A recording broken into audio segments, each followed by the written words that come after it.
మరి నా సాక్ష్యం ఏంటంటే మొన్న పండుగని ఇంటికి వెళ్ళినాము అమ్మ వాళ్ళ ఇంటికి. అయితే ఈయన ఎప్పుడు రాడు దాదాపు వచ్చిండు అమ్మ వాళ్ళ ఇంటికి. పోయినాము ఒకసారి రాబట్టండి వెళ్ళినాము మామూలుగా. అయితే అక్కడ పోగానే ఈయనకు ఇక్కడ ఇక్కడ ఇక్కడ ఉంటుంది ఇక్కడ పెయిన్స్ అని బాగా ఇబ్బంది పడుతున్నాడు. మాకు చెప్పట్లేదు, ఇట్లా మొత్తం ఇట్లా వంగిపోతున్నాడు వెనకకి. ఏమైంది నీకు అట్లా మొత్తం కలర్ కూడా చేంజ్ అయ్యిండు, ఏమైంది నీకు చెప్పవాలి అంటే ఎందుకు నాకు చాలా పెయిన్స్గా ఉంది, ఏమైనా పెయిన్ కిల్లర్స్ ఉంటే రాయి అన్నాడు. మరి అమ్మ వాళ్ళకి అడిగి పెయిన్ కిల్లర్స్ ఉంటే రాసిన, అయినా తగ్గట్లేదు. మరి ఏం చేయాలి దేవా, మరి అమ్మగారికి ఫోన్ చేయనా, ప్రేర్ చేపిద్దామని అన్నా. చేయి అన్నాడు.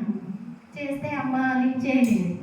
మళ్ళీ అమ్మనే చూసి మళ్ళీ చేసింది ఫోన్ చేయగానే పడుకున్నాడు. ఆయన కొంచెం జరసేపు పడుకోవాలన్నా పడుకున్నాడు, కానీ నిద్ర రావట్లేదు.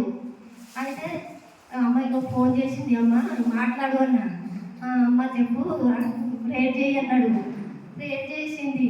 ఇంకా నిద్ర రావట్లేదు అంటుందని ఏం కాదు స్వస్థపరుస్తాడు దేవుడు, మన గొప్ప దేవుడు అని అన్నా.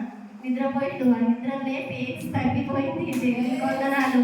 పొద్దున లేచి అంటుడు పెయిన్ తగ్గిపోయింది, ఏమైనా తర్వాత ఏమైనా చూపి అని అన్నాడు అమ్మ నాన్న వాళ్ళు.